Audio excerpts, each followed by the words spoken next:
Chairman, I'll renew my request that the witness be sworn. When John Stumpf was here, his company had adversely affected only 3 or 4 million consumers.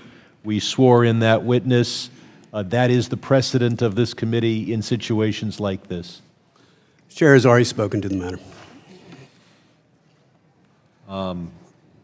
Mr. Smith, you've made a point of that you're an unpaid volunteer for your company. I want to thank you for that service. Aside from the $90 million, you're uncompensated.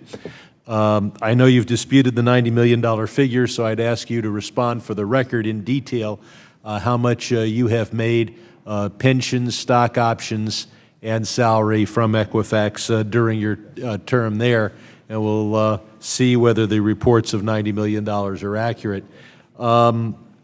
Timeline. There is the period March to July when you should have noticed, or your company should have noticed the problem, should have paid attention to the Homeland Security advisory, et cetera.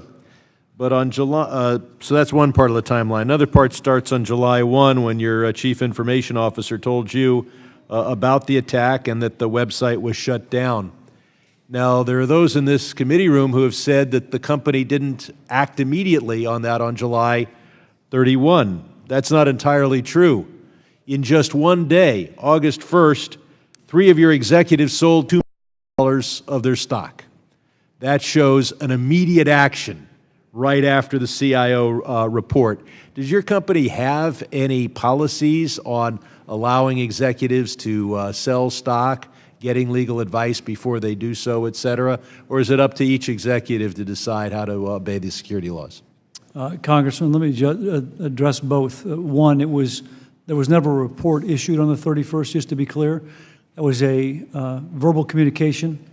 Right, but you were told, and the website was shut down. There was, and the website Something was pretty shut down. significant happened because the next day, 3 of your executives sold $2 million worth of stock.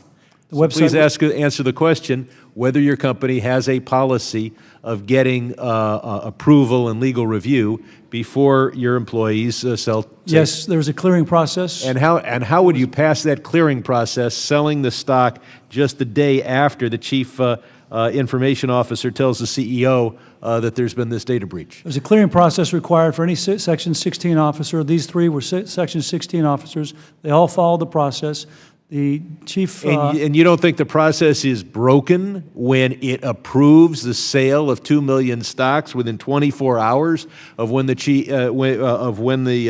CEO gets a report of the most enormous data breach, what turned out to be the most important data breach we've had in your industry? Congressman, I have no indication the process was broken. Okay. These 3 individuals who sold had no knowledge, to the best of my knowledge, had no knowledge. Just of the pure luck. Now, the initial response of Equifax was to have a website advertised as your way to help consumers. And then in the website, you tricked consumers, this was the plan, tricked consumers into forgoing their right to sue. Whose idea at the company was it to do that? The arbitration clause is what you're referring to. That Exactly. was never intended. When we found out the arbitration clause was in there, within one day, they You took it just down. found out, somehow it popped in and you didn't know it was there? It is a standard clause in products where consumers have options to buy product. It was never intended to be in there for the free service. It was removed within 24 hours.